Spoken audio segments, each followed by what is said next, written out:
Hello everyone. Exercise 9.1 शुरू करते हैं। चैप्टर है सम एप्लीकेशन ऑफ ट्रिग्नोमेट्री। जो ट्रिग्नोमेट्री हमने 8 चैप्टर में सीखा है, इंट्रोडक्शन टू ट्रिग्नोमेट्री, उसी की एप्लीकेशन। काफी सारे क्वेश्चंस जो हैं ट्रिग्नोमेट्री की एप्लीकेशन के हैं इसमें, क्योंकि किस तरह से ये हमारी डेली लाइफ में रिलेट करते हैं, इस चैप्टर में हम वो चीजें सब कुछ देखेंगे। शुरू करते हैं क्वेश्चन नंबर 1 से। A circus artist is climbing a 20 metre long rope. एक सर्कस का आर्टिस्ट जो है वो 20 मीटर लंबी रस्सी पे चल रहा है, क्लाइंब कर रहा है, विच इज टाइटली स्ट्रेच, जो कि टाइटली स्ट्रेच है, उसमें कोई गांठें नहीं है, and tied from the top of the vertical pole, और वो किसी एक वर्टिकल पोल यानी कि खंबे के जो है टॉप से बंधी हुई है। Pole to the ground, vertical pole to the ground. अब पोल क्या होगा, आप सीधी सी बात है, ग्राउंड में लगा होगा और उसके टॉप से वो रस्सी को बांध दिया गया होगा। आपने भी देखा होगा सर्कस, तो ये क्वेश्चन वहां से लिया गया है। Find the height of the pole, हमें हाइट ऑफ द पोल निकालनी है, and if the angle made by the rope with the ground level is 30 degree. Hindi medium वाले परेशान ना हो, सिर्फ क्या है, लैंग्वेज को मैंने इंग्लिश में लिखा है, लेकिन क्वेश्चन मैं आपको अच्छे से हिंदी में भी एक्सप्लेन करूंगी। तो आप क्या करें, बने रहें, लास्ट तक वीडियो को देखें, बहुत ही इंटरेस्टिंग चैप्टर है। अगर आपको पहले क्वेश्चन जो है शुरुआती क्वेश्चन समझ में आ गए तो आपको आगे के क्वेश्चन समझने में कोई प्रॉब्लम नहीं आएगी, क्योंकि ये क्वेश्चंस जो होते हैं ना, दिखने में लेंथी हैं लेकिन बहुत इजी होते हैं। कैसे करेंगे, चले शुरू करते हैं। देखिए, एक सर्कस की जो रस्सी है, एक सर्कस आर्टिस्ट की रस्सी जो है, मान लीजिए कि ये पोल है, ठीक है। पोल जो होगा वो जमीन से बंधा हुआ होगा, बांध दिया, और यहाँ पे एक रस्सी को इस तरह से बांध दिया गया है, ठीक है। अब ये आर्टिस्ट कहाँ है, यहाँ चल रहा है, ठीक है। अब ये आर्टिस्ट अगर इस रस्सी पर चल रहा है, तो क्योंकि वो कह रहा है कि ये रस्सी जो है 20 मीटर लंबी है और इसमें स्ट्रेचेस नहीं है, मतलब कि ये बिल्कुल टाइटली जो है ढीली नहीं है, बिल्कुल टाइटली बंधी हुई है, तो यानी कि ये बिल्कुल सीधी है रेखा। कहां से रिजेंबल करती है, ये राइट एंगल ट्रायंगल से ये जो है फिगर हमारी रिजेंबल करती है। ये आपका पोल है। अब आपको इस पोल की लेंथ निकालनी है। देखिए क्वेश्चन में क्या कहा गया है, एक 20 मीटर लंबी रस्सी है, 20 मीटर लंबी रस्सी पर आर्टिस्ट चल रहा है। इसको बांध दिया गया है एक पोल के टॉप पे, जो कि कहाँ है, एक ग्राउंड से अटैच है। अब आपको क्या पूछा गया है कि इस पोल की हाइट बता दीजिए अगर ये रस्सी अर्थ के साथ, ग्राउंड के साथ 30 डिग्री का एंगल बनाती है। तो देखिए, ये सारे जो है हमने 8 चैप्टर में जो सीखा है, वहीं से हमारा हेल्प करेगा कैसे क्वेश्चन को निकालना है। क्वेश्चन कराने का मैं तरीका बताती हूँ आपको। जस्ट देखिए, जैसे अगर आपको पोल की हाइट निकालनी है, तो इस राइट एंगल ट्रायंगल में पोल क्या है, एक हाइट है। हाइट जो कि हम राइट एंगल ट्रायंगल में किससे डिनोट करते हैं, परपेंडिकुलर से डिनोट करते हैं। आप हमेशा जो आपको निकालना है उसको टॉप पे रखें। जो आपको गिवन है उसको डिनोमिनेटर में रखें। क्या गिवन है, ये हाइपोटेनस है, तो हाइपोटेनस को आप डिनोमिनेटर में रखें। ऐसे करने से क्या होगा, मैं आपको आगे बताती हूँ। देखिए, परपेंडिकुलर बाय हाइपोटेनस क्या होता है, साइन थीटा होता है। क्या होता है, साइन थीटा, और थीटा क्या है, यहाँ पर 30 डिग्री है, ठीक बात है। क्योंकि आपको परपेंडिकुलर की वैल्यू निकालनी है और हाइट की वैल्यू गिवन है, तो आपको अगर आप इस तरह की फॉर्मेशन करते हो, किस तरह की, जो आपको निकालना है उसको आप न्यूमरेटर में रखें, जो आपको गिवन है उसको डिनोमिनेटर में रखें। इस तरह से क्या होगा, आप इसकी वैल्यू निकालने के लिए जस्ट इस फैक्टर को आप साइन की जो ट्रिग्नोमेट्री की जो रेशियो आपने यूज की है, उससे आपको बस क्या करना है, मल्टीप्लाई करना है। जो आपको निकालना है, जो क्वेश्चन में पूछा गया है, वो इजीली आपका निकल जाएगा, ठीक है। कैसे करते हैं, चले क्वेश्चन को देखें, फिर आप समझ पाएंगे कि क्या। परपेंडिकुलर आपको निकालना है। परपेंडिकुलर क्या है, इसमें हाइट ऑफ द पोल है, हाइट ऑफ द पोल है। हाइपोटेनस क्या है, रस्सी है, जो कि कितने मीटर की है, 20 मीटर की है। साइन 30 डिग्री, लास्ट चैप्टर में हमने पढ़ा है, साइन 30 की वैल्यू होती है 1/2। तो क्योंकि हमें हाइट ऑफ द पोल निकालनी है, ये अपॉन में 20 है, तो आप क्रॉस मल्टीप्लाई करें या फिर क्या करें, ये डिवाइड में जो फैक्टर है इसको आप लेफ्ट साइड ले जाएं, तो ये जाकर लेफ्ट साइड में क्या हो जाएगा, मल्टीप्लाई में हो जाएगा। किसके मल्टीप्लाई में, 1/2 के मल्टीप्लाई में हो जाएगा। तो आपकी हाइट ऑफ द पोल यानी कि परपेंडिकुलर क्या निकला है, 2 से इसको कैंसिल करें 10, तो 10 मीटर जो है वो क्या है, हाइट ऑफ द पोल है। क्या किया है मैंने, क्वेश्चन देखिए, आप किसी भी तरह से निकाल सकते हैं। जो भी रेशियो आपको परपेंडिकुलर और हाइपोटेनस में दिखाई दे रही है वो रेशियो लेके कर सकते हैं। आप ऐसे भी कर सकते हैं। दूसरा क्या है कि हाइपोटेनस बाय परपेंडिकुलर ले, और क्या है कोसेक 30 लेके क्वेश्चन को आराम से कर सकते हैं। लेकिन इन दैट केस आपको क्या करना पड़ेगा, इसकी वैल्यू होती है 2, तो फिर आप क्या करें, क्रॉस मल्टीप्लाई करें। तो ये टर्म ये इधर से इधर जाएगी, तो 20/2 इज इक्वल टू पी। तब भी क्या आ जाएगा, सेम आंसर आ जाएगा, यानी कि perpendicular which is pole's height.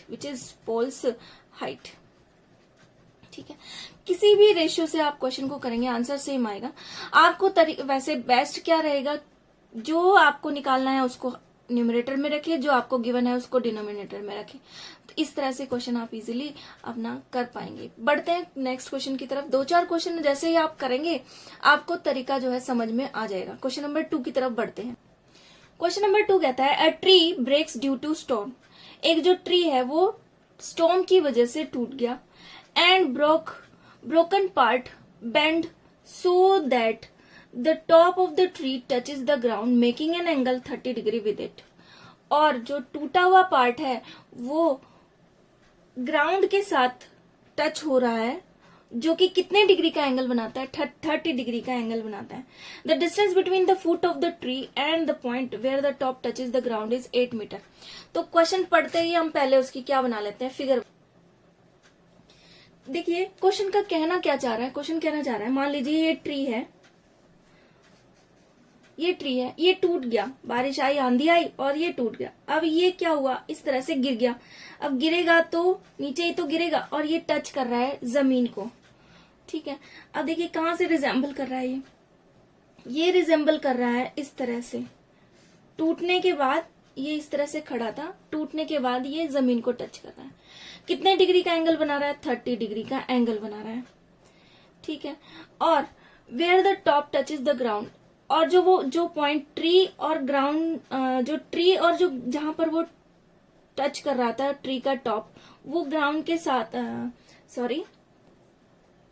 जो ट्री का टॉप है वो ट्री के बॉटम के साथ 8 मीटर की डिस्टेंस पे है। क्या निकालना है, find the height of the tree. अब हाइट ऑफ द ट्री आप कैसे निकालेंगे, देखिए ये तो है परपेंडिकुलर 90 डिग्री, क्योंकि हर जो चीज ग्राउंड पर खड़ी है वो 90 डिग्री का एंगल बनाती है। ठीक है, अब देखिए हाइट अगर मुझे निकालनी है पूरे ट्री की, तो ये टूटे हुए ट्री और जो हमारा एक्चुअल परपेंडिकुलर है दोनों को ऐड करके निकालनी पड़ेगी। यानी कि हमें परपेंडिकुलर भी निकालना पड़ेगा इस केस में, और हाइपोटेनस भी निकालना पड़ेगा। हिंदी वाले बच्चे लंब और हाइपोटेनस यानी कि कर्ण की वैल्यू भी निकालनी पड़ेगी। देखिए शुरू करते हैं, फिर कैसे निकालेंगे। पहले केस परपेंडिकुलर निकालना है, क्या गिवन है मेरे पास, बेस गिवन है। ठीक है, दूसरा केस भी साथ साथ लिख लेते हैं ताकि आप कंफ्यूज ना हो, ये ना समझे कि क्वेश्चन बड़ा है। दूसरे केस में हमें हाइपोटेनस निकालना है और गिवन क्या है, बेस गिवन है। तो ये 2 केस है आपके पास। ठीक है, परपेंडिकुलर बाय बेस क्या रेशियो होती है आपकी ट्रिग्नोमेट्री की, टेंजेंट थीटा होती है। थीटा क्या है यहाँ पे, 30 डिग्री है। दूसरा केस क्या है, hypotenuse by base. Hypotenuse by base क्या होता है, सीकेंट थीटा होता है। थीटा क्या है यहाँ पर, 30 डिग्री है। तो 2 वैल्यू है आपके पास, 2 टेंजेंट और सीकेंट की वैल्यू आपको पता होनी चाहिए। अब परपेंडिकुलर हमें निकालना है, क्योंकि परपेंडिकुलर क्या है, टूटे हुए ट्री जो कि लिंक है कहां से, ग्राउंड से, उसकी हाइट। तो परपेंडिकुलर बेस है हमारे पास 8 मीटर, 1030 की वैल्यू होती है 1/√3।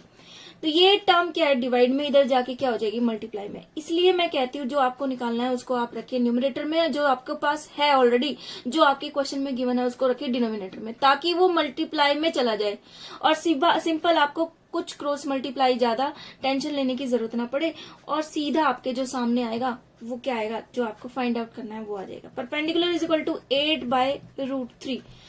तो ये हो गई, इतनी हाइट तो आपके पास आ गई। लेकिन ट्री टूटा है तो यानी कि ये हाइट और ये हाइट दोनों की एडिशन ही तो ट्री की टोटल हाइट होगी, जिसके लिए आपको क्या निकालना पड़ेगा, हाइपोटेनस। हाइपोटेनस के लिए आप क्या करें, अपॉन बेस वही 8 और सीकेंट थीटा, सीकेंट 30 डिग्री की वैल्यू कितनी होती है 2/√3। किसी को अगर नहीं पता है तो आप एक वीडियो है मैंने बनाया है ट्रिग्नोमेट्रिक रेशियोज की जो है एंगल की वैल्यू कैसे निकालनी है उसको आप जरूर देखें। शुरू करते हैं। 8 हाइपोटेनस निकालना है, 8 यहाँ पर डिवाइड में इधर जाके मल्टीप्लाई हो जाएगा तो 2/√3 into what 8 into 2 is 16/√3 metres. हमें क्या निकालना है हाइट ऑफ द ट्री, और हाइट ऑफ द ट्री क्या होगी दोनों की वैल्यूज को प्लस कर दे 8/√3 प्लस 16/√3 ऐड करेंगे तो 24/√3 मीटर्स। यहां पर भी क्वेश्चन को आप छोड़ सकते हैं, लेकिन देखिए ये 3 का फैक्टर है, ये भी 3 का फैक्टर है, तो आप इसको इस तरह से करें। देखिए 3 8 24 होता है, और जो √3 है, एक बात मैंने आपको पहले भी बताई, जो 3 होता है वो 2√3 को लिए हुए है।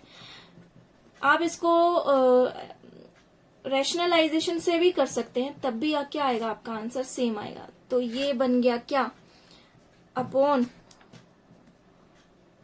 √3, एक √3 से एक √3 कैंसिल, हमारे पास आंसर कितना आया 8√3 मीटर्स। तो हमारी जो ट्री की हाइट है वो कितनी है 8√3 मीटर्स है। बढ़ते हैं नेक्स्ट क्वेश्चन की तरफ। क्वेश्चन कहता है a contractor plans to install 2 slides for a children to play in a park. एक कॉन्ट्रैक्टर ने 2 स्लाइड, वो जो फिसलने वाला झूला होता है उसकी बात कर रहे हैं, वो चिल्ड्रन के लिए 2 स्लाइड लगाई कहां पर पार्क में for children below the age of 5 year, 5 साल से छोटे बच्चों के लिए। She prefer to have a slide whose top is at height of 1.5 metre. 5 साल से छोटे बच्चों के लिए जो स्लाइड लगाई है उसकी हाइट जो है 1.5 मीटर है, and inclined at angle of 30 degree. तो 2 बातें कह रहा है वो, 5 साल से छोटे बच्चों के लिए और 5 साल से बड़े बच्चों के लिए। अब 5 साल से छोटे बच्चों के लिए पहले हम बना लेते हैं। क्या है 5 साल से छोटे बच्चों के लिए, एक स्लाइड है। देखिए वो बच्चा फिसलता है, वो इस तरह से बनाते हैं, ये फिसलने वाला, यहाँ पर सीढ़ियां लगी होती है, यहाँ पर बच्चा फिसलता है। तो जो हाइट है इसकी वो कितनी है 1.5, ये हाइट 1.5 मीटर है, और एंगल कितना है 30 डिग्री है। ठीक है, ये किसके लिए है 4 छोटे बच्चों के लिए, यंगर चिल्ड्रन, 4 यंगर चिल्ड्रन। मुश्किल तो है ही नहीं इसमें भी। दूसरा सेकेंड पार्ट पढ़ते हैं। Whereas for the elder children she wants to have steep slide, वो थोड़ी खड़ी स्लाइड चाहता है, और उसकी हाइट कितनी है 3 मीटर्स है। यानी कि जो बड़ा बच्चा है, मैं यहाँ पर बना देती हूँ, उसके लिए वो चाहती है थोड़ी सी बड़ी, 3 मीटर की हाइट है स्लाइड की, 3 मीटर की हाइट है, and inclined an angle of 60 degree, और वो कितने डिग्री पर इंक्लाइंड है 60 डिग्री की हाइट पर इंक्लाइंड है। What should be the length of the slide in each one. अब लेंथ ऑफ द स्लाइड निकालें। देखिए बच्चा इस तरह फिसलेगा ना, तो यानी कि यहाँ इस स्लाइड की लेंथ निकालनी, इधर भी और इस ट्राइंगल में भी। दोनों क्या बना रही है राइट एंगल ट्राइंगल बना रही है, जो कि अब तक हम करते आ रहे हैं। चलिए शुरू करते हैं। 4 यह है किसके लिए एल्डर चिल्ड्रन के लिए। दोनों के लिए हमें किसकी वैल्यू निकालनी, हाइपोटेनस की वैल्यू निकालनी। तो हम यहां पर करें हाइपोटेनियस अपॉन क्या गिवन है मेरे पास, परपेंडिकुलर गिवन है, और यहां पर भी मेरे पास क्या गिवन है हाइपोटेनस हमें निकालना है, परपेंडिकुलर गिवन है। तो याद कीजिए हाइपोटेनस बाय परपेंडिकुलर किसकी वैल्यू होती है, कोसेक थीटा की वैल्यू होती है, कोसिकेंट थीटा की वैल्यू होती है, और थीटा क्या है यहाँ पर 30 डिग्री है। सेम एयर कोसिकेंट थीटा यानी कि 30 डिग्री। आप क्वेश्चन को साइन 30 से भी कर सकते हैं, लेकिन मैंने क्या बताया क्वेश्चन को थोड़ा सा क्रॉस मल्टीप्लीकेशन, बहुत सारे रूट के फैक्टर्स आते हैं, तो उस चीज से बचने के लिए, हालांकि आपके आंसर दोनों से सेम आएंगे, तो आपके पास जो है 2 मेथड है, किसी भी तरह से आप चूज करें। ठीक है, बढ़ते हैं। हाइपोटेनस की वैल्यू निकालनी है, परपेंडिकुलर की वैल्यू कितनी दे रखी है 1.5 मीटर, 1.5, और कोसिकेंट 30 की वैल्यू कितनी होती है, कोसिकेंट 30 की वैल्यू होती है 2। क्योंकि साइन 30 की वैल्यू होती है 1/2, तो कोसिकेंट 30 की वैल्यू कितनी हो जाएगी, 2 हो जाएगी। ये डिवाइड में इधर जाएगा तो मल्टीप्लाई में। हाइपोटेनियस यानी कि हाइपोटेनियस क्या है, यहाँ पर स्लाइड की लेंथ है, तो 2 इंटू 1.5, 1.5 का दुगुना कितना होता है 3 मीटर्स। तो यहाँ पर स्लाइड की लेंथ कितनी आ गई, length of the slide, length of the slide कितनी है आपके पास 3 मीटर्स। इसी तरह से आप एल्डर चिल्ड्रन के लिए निकाल लें। हाइपोटेनियस आपके पास गिवन है 3 मीटर है, कोसिकेंट 30 की वैल्यू कितनी हो जाएगी 2। हाइपोटेनियस इज कितना है, हाइपोटेनियस सॉरी ये कितना एंगल है यहाँ पर, ये आप गलती ना करें, ये कितना एंगल है 60 डिग्री आपके पास एंगल है। और कोसिकेंट 60 की वैल्यू होती है 2/√3। ये 3 डिवाइड में इधर जाएगा तो मल्टीप्लाई में, तो 2/√3 इंटू 3। फिर से आप इसको सॉल्व करें तो ये आपके पास आएगा 2√3 मीटर। कैसे सॉल्व किया, बाय रैशनलाइजेशन। और आप क्या कर सकते हैं, 3 को आप √3 इंटू √3 लिख सकते हैं। एक √3 से न्यूमरेटर और डिनोमिनेटर में कैंसिल हो जाएगा, एक √3 आपके पास बचेगा, जो कि आप किससे मल्टीप्लाई करके लिखे, 2 से मल्टीप्लाई करके लिख दें। बढ़ते हैं नेक्स्ट क्वेश्चन की तरफ। क्वेश्चन नंबर 4 कहता है the angle of elevation. Angle of elevation क्या होता है, एंगल ऑफ एलिवेशन जिस एंगल से हाइपोटेनियस और ग्राउंड पे जो एंगल बना होता है, हाइपोटेनियस ग्राउंड से जिस एंगल पर इंक्लाइंड होता है उसको ही क्या कहा जाता है, एंगल ऑफ इंक्लिनेशन। ठीक है, कैसे, क्या बताया था, जैसे मान लीजिए ये हाइपोटेनियस है, ये हाइपोटेनियस है सॉरी, ये हाइपोटेनियस है और ये आपका ग्राउंड लेवल है। ग्राउंड लेवल पे जो ये एंगल होता है इसको क्या कहा जाता है, एंगल ऑफ एलिवेशन कहा जाता है। देखिए क्वेश्चन में थोड़ी मिस्टेक है, क्या है mistake, which is 30 metre away from the foot of the tower is 30 degree. तो ये 30 मीटर अवे है। ठीक है, क्या निकालना, find the height of the tower, height निकालनी है। हाइट क्या है इस ट्राइंगल में, परपेंडिकुलर है, परपेंडिकुलर आपको निकालना है। क्या गिवन है आपके पास, बेस गिवन है। परपेंडिकुलर बाय बेस क्या होता है, tan थीटा होता है। थीटा की वैल्यू कितनी है 30 डिग्री। अभी तक आप समझ गए होंगे क्वेश्चन में, सारे क्वेश्चंस में क्या सिमिलैरिटीज हैं। सिर्फ अगर आपको ये ट्राइंगल बनाना आ जाए, ये जो गिवन है ये एंगल लिखना आ जाए, तो आपकी क्वेश्चन जो है मुश्किल नहीं है। लेकिन धीरे धीरे जैसे जैसे हम क्वेश्चन आगे बढ़ते जाएंगे, थोड़ा सा इनका लेवल जो है वो भी बढ़ता जाएगा। किस चीज का लेवल, थोड़ा सा टिपिकलिटी लेवल जो है वो बढ़ता जाएगा। तो अगर आप शुरुआत से क्वेश्चन करते हैं तो आपके लिए वो मुश्किल जो है वो बिल्कुल नहीं रहेंगे। चलिए शुरू करते हैं। परपेंडिकुलर निकालना है, बेस गिवन है, परपेंडिकुलर निकालना है, बेस गिवन है। tan 30 की वैल्यू कितनी होती है 1/√3, बेस की वैल्यू कितनी है 30। परपेंडिकुलर अपोन है, अपोन वाली टर्म राइट साइड जाएगी तो मल्टीप्लाई में हो जाएगी, तो 30 बाय क्या √3। ये क्या आ गया, top of the tower, sorry height of the tower आ गई। ये क्या आ गया आपके पास, हाइट ऑफ द टावर। अब देखिए यहाँ पर हाइट ऑफ द टावर तो आ गई, लेकिन यहाँ पर कुछ ऐसे फैक्टर्स हैं जो एक ही टेबल में जा रहे हैं। ये भी 3 की टेबल में है, ये भी 3 का ही एक क्या है फैक्टर है, सॉरी 3 इसका क्या है फैक्टर है। तो मैं इसको ऐसे लिख सकती हूँ 10/√3 मीटर्स, और √3 ये है 3 और √3 को अगर आप कैंसिल करेंगे तो ये क्या आ जाएगा, √3 इंटू 10। सॉल्व करके लिखें तो 10√3 metres is the height of the tower. Question में प्रॉब्लम नहीं आनी चाहिए। हम बढ़ते हैं नेक्स्ट क्वेश्चन की तरफ। A kite is flying at height of 60 metre above the ground. एक काइट तो आपने देखी होगी, काइट जो है उड़ती है। तो ये काइट है, अगर मान लीजिए ये अगर एक काइट है तो ये किसी हाइट पर उड़ रही होगी, और वो हाइट उसने कितनी दी है 60 मीटर्स उसने हाइट दी है। तो एक लाइन से तो इतनी बात क्लियर हो गई। यहाँ पर क्या है, एक खड़ा हुआ एक इंसान उसको उड़ा रहा होगा। The string attach to the kite is temporarily tied to a point on the ground. अब देखिए जब कोई भी पर्सन उसको उड़ाता है तो वो उसको ढीला भी छोड़ता है, टाइट भी करता है। तो वो कह रहा है टेम्परली, एक कुछ पॉइंट के लिए, कुछ टाइम के लिए वो बिल्कुल क्या है, टाइट है, टाइड है सॉरी, बांध दिया गया है। The inclined of the string with the ground is 60 degree, और जो एंगल ऑफ इंक्लिनेशन है वो 60 डिग्री है। Find the length of the string. अब आपको इस स्ट्रिंग की लेंथ निकालनी है, assuming that there is no slack in the string. और वो स्लैक मतलब कि उसमें कोई उलझन नहीं है, कोई गांठ वांठ नहीं है, बिल्कुल सीधा है वो। Find the length of the string. आपको ये स्ट्रिंग की लेंथ निकालनी है कि फिर से वही क्या बन रहा है, राइट एंगल ट्रायंगल बन रहा है। ये आपको हाइपोटेनियस है जो कि आपको निकालना है, और इन दैट केस हाइपोटेनियस क्या है आपके पास, लेंथ ऑफ द स्ट्रिंग है। क्या करें आप, जो आपको निकालना है वो न्यूमरेटर में जो आपको गिवन है, क्या गिवन है, ये हाइट गिवन है। हाइट क्या है, परपेंडिकुलर है, which is perpendicular, height by perpendicular. ये हमारा केस होता है किसका, कोसेक थीटा का। थीटा क्या है यहाँ पर 60 डिग्री है। अगर ये आपको रिवाइज कराना है, नहीं समझ में आ रहा है क्या कर रही हूं मैं, तो आप ये समझिए, याद कीजिए, पंडित बद्री प्रसाद और हर हर बोले हमने किया था, हर हर बोले। ये होता है कहाँ से आता है, ये एक ट्रिक है जो कि आप यूज करते हैं किसके लिए, ये रेशियोज को फाइंड आउट करने के लिए। साइन थीटा, फिर होता है कोस थीटा, फिर होता है टेंजेंट थीटा। और बिल्कुल इसके रिवर्स में, साइन के अपोजिट साइड में लिखे आप कोसेक थीटा, ये है सेक थीटा, और ये क्या होता है, कोट थीटा। साइन थीटा होता है परपेंडिकुलर बाय हाइपोटेनस, बिल्कुल इसके उल्टा।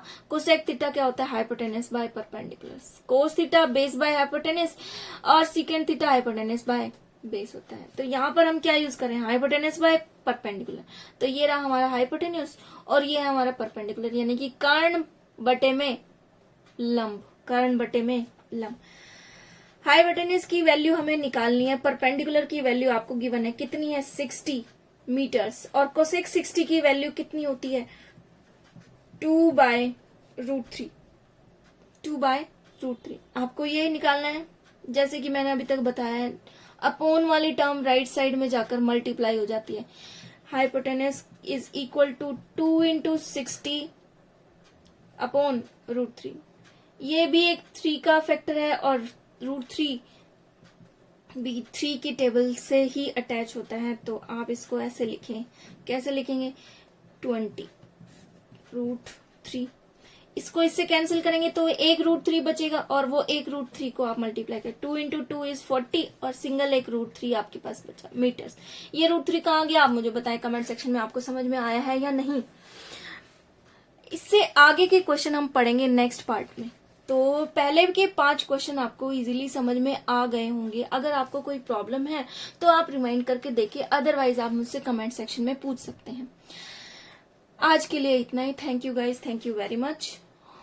God bless you all.